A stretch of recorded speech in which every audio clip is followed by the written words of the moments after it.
Greetings and welcome back, gentles and ladiesmen, to another exciting episode of Exo Plays Spyro 2. I can see you've learned the value of orbs, Spyro. This touchy gate should work perfectly with the help of your impressive orb collection.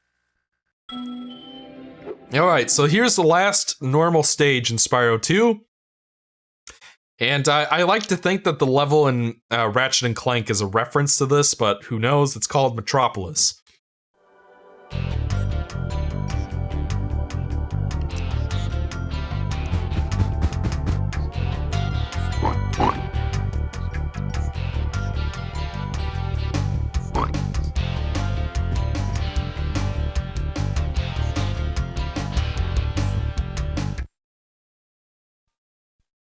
You know, that's odd. I feel like the intro and outro cutscenes for this level were swapped or something. Because I feel like he should have attacked that guy. This insurrection from the farms has got quite out of hand. We need someone to restore order. Find the inventor droid. She's been working on something big. Once again, Ripto has nothing to do with what's happening in this level, yada yada, but you guys get that at this point. I already spent the last part, post-commentary or not, discussing that, so... That's it. We need the head bash to proceed with With all this. the budget cuts, these elevators need serious work. See, this one here is stuck. I expect it would start working if you could just give it a good whack, though. And I believe it's impossible, yeah, because you need the head bash to open the gate in Winter Tundra to access this level, so... Whatever, it's fine. And this level's actually, as far as Spyro 2 levels go, is probably one of the most creative. You're in a future robot city, which feels very different for Spyro. Most of the levels in the first game are, you know, fantasy themed, and most of the ones in this game too. So it feels special and different for one of the last levels to be, you know, kind of a futuristic city level. So that's fun. And just to verify that there are no... I don't see any big chests, so I'll know not to have to come back here later. Yeah, this is a cool idea for a level. I wish they had done more sci-fi in Spyro 3 after this, because I would have enjoyed seeing that personally. But you know, I think Spyro 2 on Game Boy Advance, you know, Spyro 2 Season of Flame has a few sci-fi levels in it as well. But I don't know, it's nothing quite like this. It's more like you're on the moon in that level, in those levels. Regardless, I hope there's at least one moon level anyway. I think there's like an Arctic lab in Season of Ice. As you can see, a vicious ox has taken over our armory. We thought that freezing the walkway would keep animals out. The ox is very tough. I advise using the bombs against it, and it'll probably take several bombs at that. So this is a boss. It's another one of those kind of mini games. All you have to do is wait for the bombs that go straight towards you. Like, technically, you can knock any of these bombs back at the ox, but I find that the easiest way to go about it is just to use the ones that are heading straight for you. Just dodge the sideways going bombs, wait for him to shoot one straight at you, then run towards it and flame it back at him, and then you'll beat this boss, no problem. I don't know, it's pretty easy. There's a similar boss as Spyro 3 where you also have to knock bombs back into it, but that one actually is a threat, so I think that's a lot better. Excellent work, Dragon. We can now defend our city properly. Take this visually pleasing reward. And that takes care of that minigame. So, what even to talk about at this point? Like, I've been building up to that story discussion for most of the playthrough, and I was expecting that to go on for quite a while, and I guess it did, because that was the longest part, but now I'm kind of at a loss as to what to talk to you now that we've reached this level. Because, I don't know, it's we've pretty much seen everything mechanically in Spyro 2. Like, this is... I feel like the head bash and the ladder climbing ability were very underutilized. Like, if all it amounts to is pushing down a couple elevators and breaking a couple rocks, and there are those enemies in Robotica Farms that you have to kill with the head bash. Like, you knock them over, and you head bash them to kill to finish them off, basically. So I guess the head bash gets more use than the ladder does. The ladder just basically is a progression gate at best. But, you know, still, like, the swimming, I feel, was very well utilized. Like, you had levels like Aquaria Towers, where the entire idea was you have to swim around the whole stage. There's a nice amount of swimming sections throughout the game as well. Swimming feels like a good addition to the Spyro moveset formula, essentially. But Head Bash doesn't get the use it needs, and neither does the Beyond the Magma Cone platforming section, which was very clever and inventive. Doesn't really get much other use. Like, I still think when Enter the Dragonfly has the best ladder section in the Spyro series, that says something. Like, there's like in Jurassic Jungle and Enter the Dragonfly, there's a mini game called the Terrible Tower or something like that, where you have to climb up this tower, and there are a bunch of hazards, and the entire thing's a ladder section. And that's the best use that the ladder mechanic ever gets, and the Head Bash barely ever gets used in Spyro 3 even, so I don't know, I feel like the Head Bash is kind of a waste. I would have liked to see more mini-games that utilized it in some way, and maybe more enemies that you needed to use it with. Ah, Spyro. I heard you were coming. Thank you for your efforts in thwarting this attempted coup. Please take this item, which living creatures seem to like. I do like that there are robots in Avalar. It's cute. It's a first for Avalar, a combination power-up. Thank goodness you're here to test it out. These invading sheep in their spaceships must be stopped.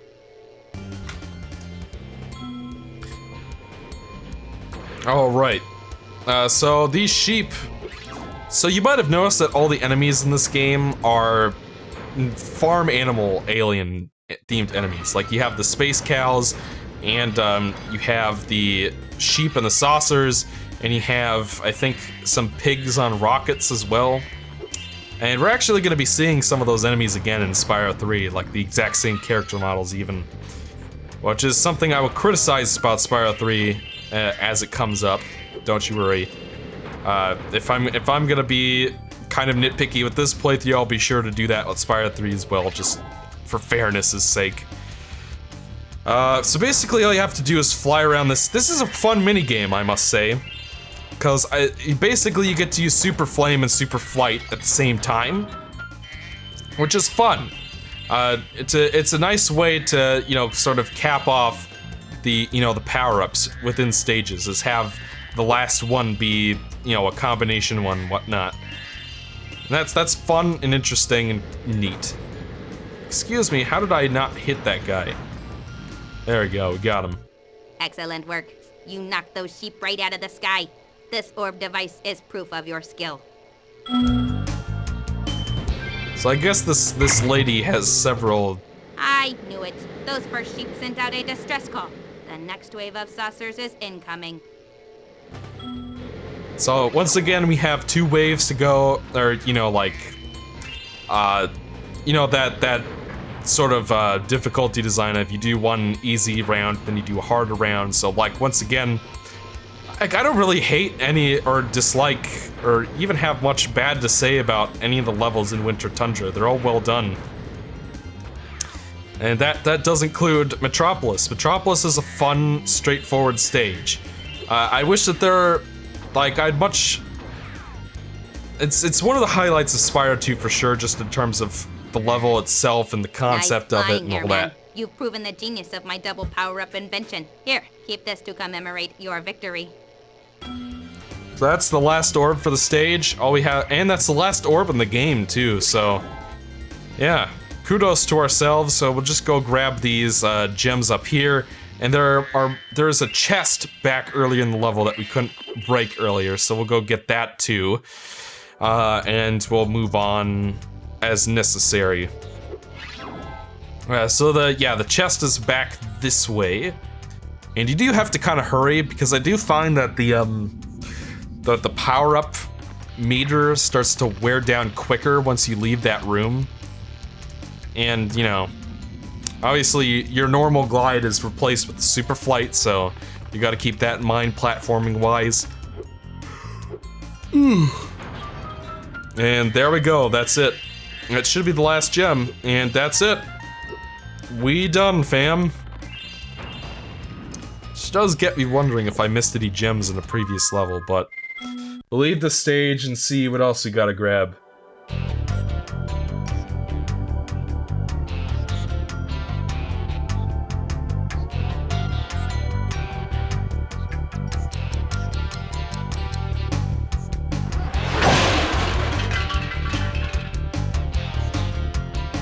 That guy died.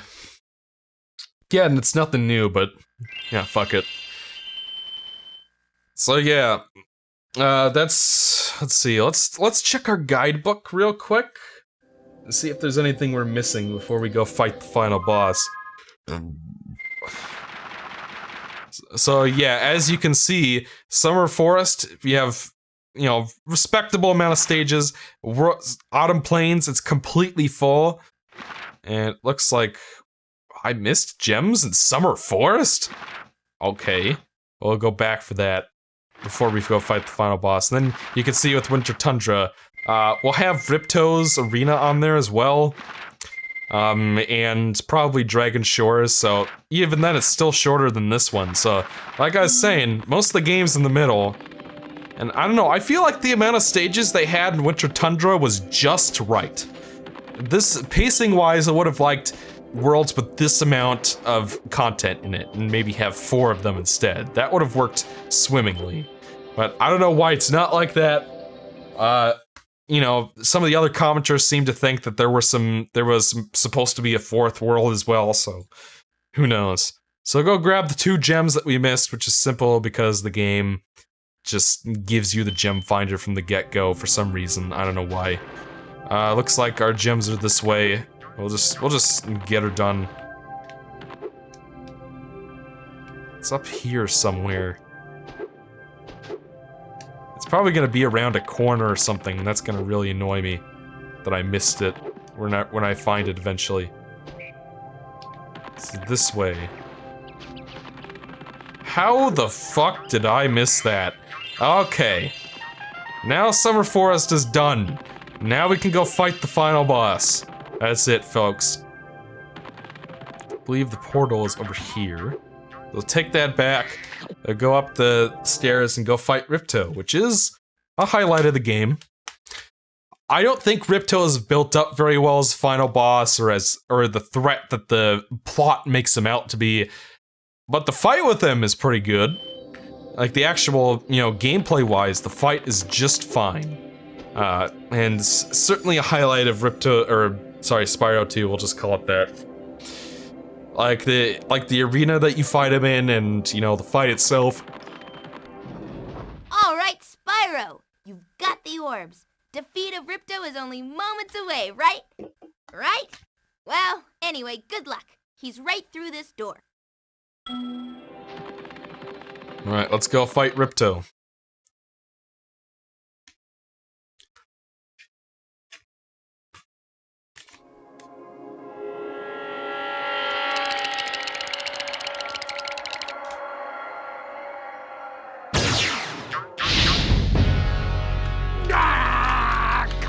Back here, you useless animals!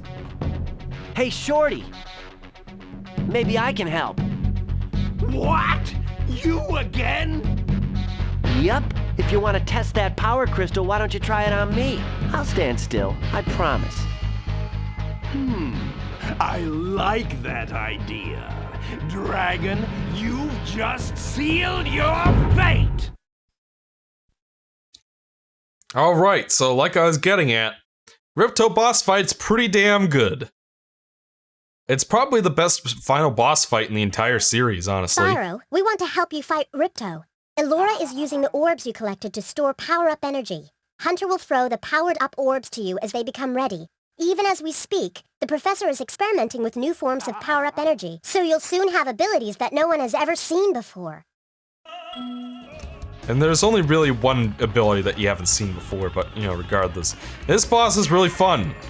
Basically, the gimmick of it is, and you know what I really do like, is that I think I was talking about how the MacGuffins in this game don't really seem to have a plot purpose beyond you opening a door or something. This is one I know, I guess I was kind of wrong about that. Basically, Hunter is gonna be dropping orbs all over the place. They're charged up with power-up energy. When you collect 3 of them, you will get whatever power that the color of the orb is. And like I said, I'm not even gonna try to go for the no-hit run of this boss because good fucking luck with that. I'm sure it's possible, but this boss has multiple stages in it, and you know the boss himself, you know, much like with Gulp, Ripto can use the power-ups as well. I don't think he can eat the sheep. I think the second phase can eat the sheep, but you know. So basically, you gotta collect the orbs, get the power-up from there, and then you have to use the power-up to defeat Ripto himself. And Ripto can grab power-ups too, so obviously you want to avoid that. Oh, I could have swore I got 3 of them just now, but, you know, whatever. I recommend going for the Super Flame over everything else. I find that the Super Flame is the more accurate way to damage him. The green one isn't... Whatever you do, don't go for the blue ones. The blue ones are the worst. Especially if you're trying to do the no-hit run, which I've never successfully done. I'm sure there are people in the comments who can tell you all about the experience of doing that. Maybe they found it easy. I found it... I don't know, I just couldn't be arsed with it. I'll be honest, by the time I got to the end of my practice playthrough of Spyro 2, I was just kind of ready to be done. So I didn't bother with it. So basically the green one, it's fine, it's like a mortar power-up. It's much harder to hit Ripto with it, and I find that, you know, in terms of no-hit run, if you're gonna go for that, the red ones are the one to go for. Don't bother with the blue ones, they're super speed. And it is really hard to hit Ripto, the tiny target, with the super speed. Especially with the way that the camera works in these arenas. I find that if you're gonna... I find that the camera is... You know, like the camera is kind of like... both kind of locking onto the boss, but pointing towards the middle of the arena as well. I find that trying to hit Ripto with supercharge is not very doable in that situation. Alright, so we've beat Ripto's first phase. Now we're moving on to phase 2. He uses his scepter to create a Robo Gulp. I'm not sure why, I guess he misses him or something. Now that Ripto has Robo Gulp, we've moved on to the second stage. Robo Gulp can use attacks from the orbs as well, so make sure he doesn't eat them. It is very similar to the Gulp Voss fight, actually. I mean, like, both Gulp and Ripto have, you know, the power-up gimmick where you gotta use the power-up. And, yeah, so you gotta get all 3 orbs that you can activate. I don't know, it's pretty much the same thing, except he's a bigger target and his attacks change and he's got a new health bar and all that. Oh yeah, so that's the supercharge. As you can see, it's a little easier to hit Gulp, Robo Gulp, with the supercharge ability because he's a bigger target, but, you know, still, I find it's not as accurate or useful as the red orbs. Like, if you could see how many times I'm getting hit, like, I'm not trying super hard or anything. Really should be, but, you know, it is much, he has way more attacks than the other guys, he's much tougher, he's very much the toughest boss in the game, which is appropriate, because he is the final boss, after all. So, you know, Ripto is a good final boss. I think he's better than the nasty Nork fight for sure, and I'll even go out and say that I find him more enjoyable to fight than the Sorceress, so he's definitely the best final boss in the trilogy. He's better than the Ripto fights in the GBA games for sure, or especially Into the Dragonfly, that fucking shit sucked. And I'd much rather fight him than Red, so I'm gonna say he's the best final boss in Spyro history.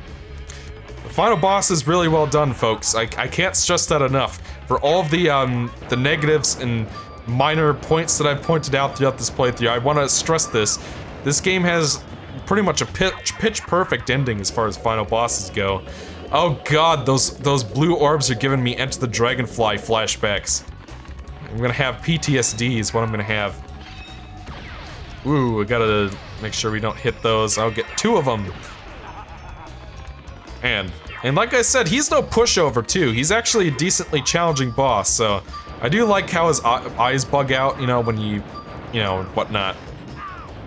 So, yeah, good boss. I know, if I had any complaints about it, I do think that if they did honestly expect people to do all, like, spoilers, there's 3 phases. You've only seen 2 of them so far. If they honestly expected people to do that without the 100% completion award, I don't know, it feels like this boss is so much harder than Crush and Gulp. I mean, I'm sure plenty of people have done it, and I'm sure that there's gonna be that guy in the comments who's like, well, I did it easily. You know, good for you. I'm just not sure how accessible that is for anybody else. But, you know, as far as capping off the game's difficulty curve, this boss is just fine. Yeah. And, yeah, now that I praised this boss for like 10 minutes, I'm not sure what else to talk about. Alright, let's pound his... Let's destroy... Let's try to get a good chunk out of his health bar. Do you feel like the power-ups don't quite damage him enough? So then the boss becomes kind of weighty just a little bit. You know, weighty as in you're waiting around quite a long.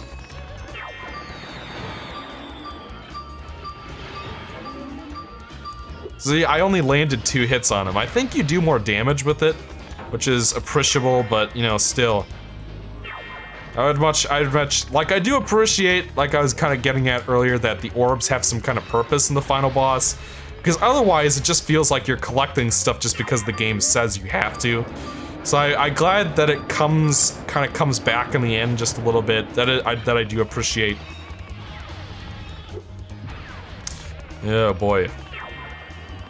And, I don't know, I do find it kind of interesting that the boss kind of uses the same abilities you do. That's always kind of a fun thing in games when, you know, the boss has, like, kind of the same abilities as you and you get kind of pitted against that.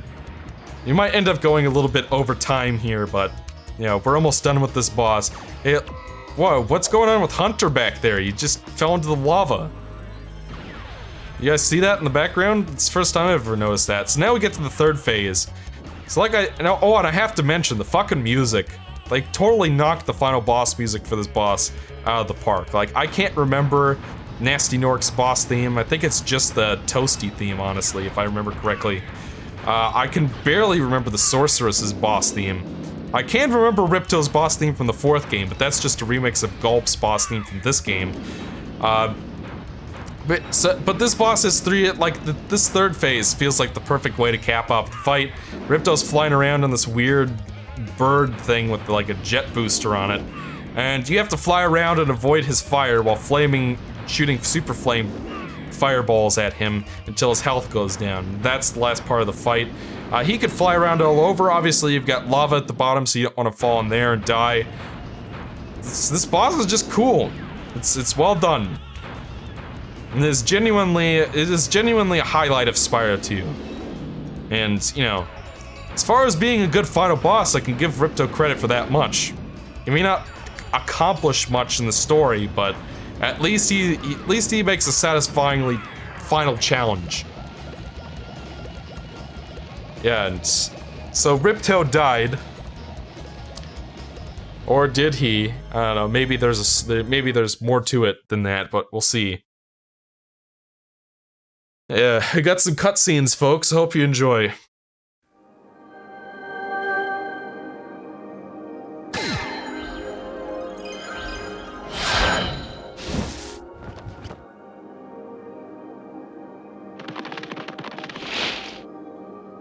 I don't think we can ever thank you enough, Spyro.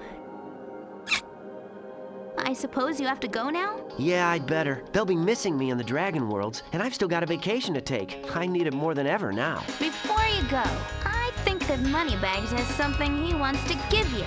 I most certainly do not. Hunter?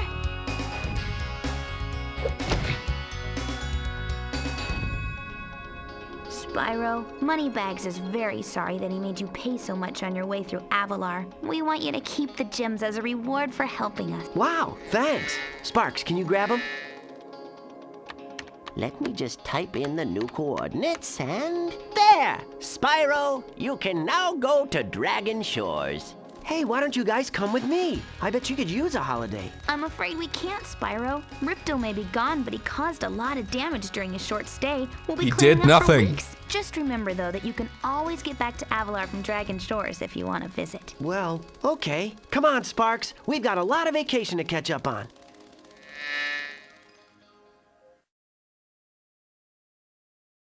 Alright, so that is Ripto defeated, that is the story done, and the credits are now rolling.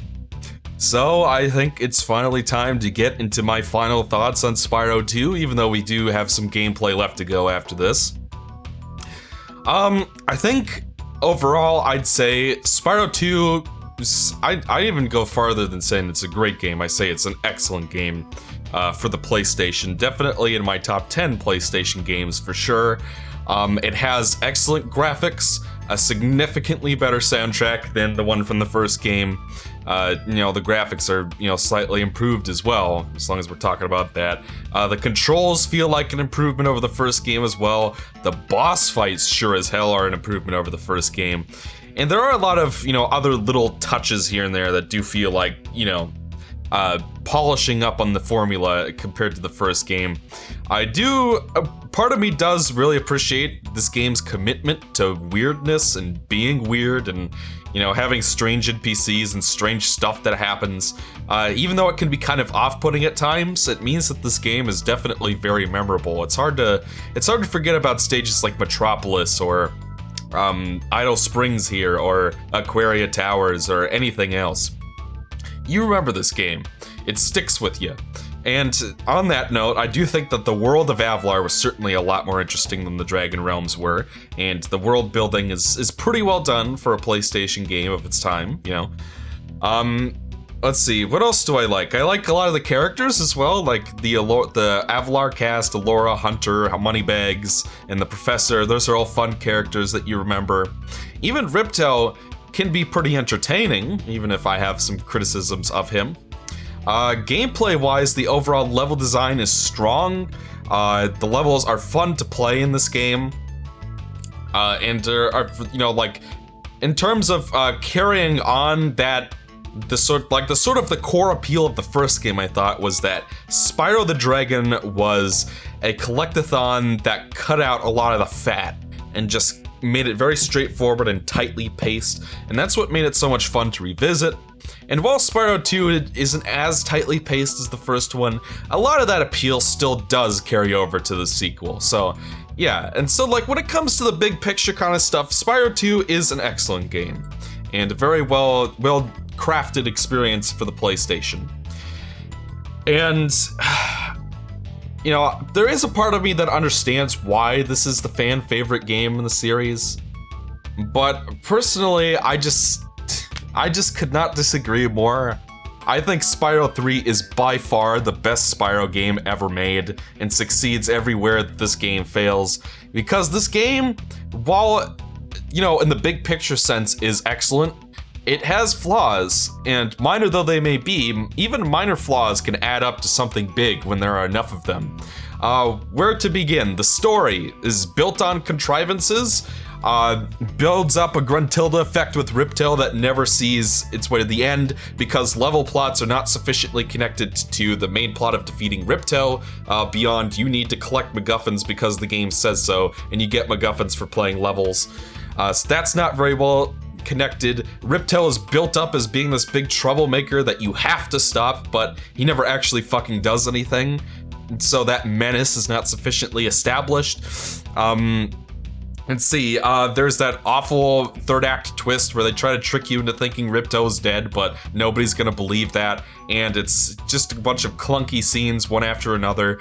I find it annoying personally that they put that scene where Ripto arrives in Avalar as a flashback, but whatever, that's a more minor point.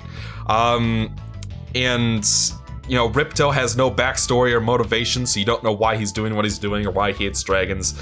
The story is by far the weakest and least effective of the trilogy, so that right off the bat, to me, is enough to make it the weakest, but there are plenty of gameplay issues as well. Backtracking is a big problem in this game. It feels very forced and doesn't add anything to the experience. It feels like it's just there just to be there arbitrarily.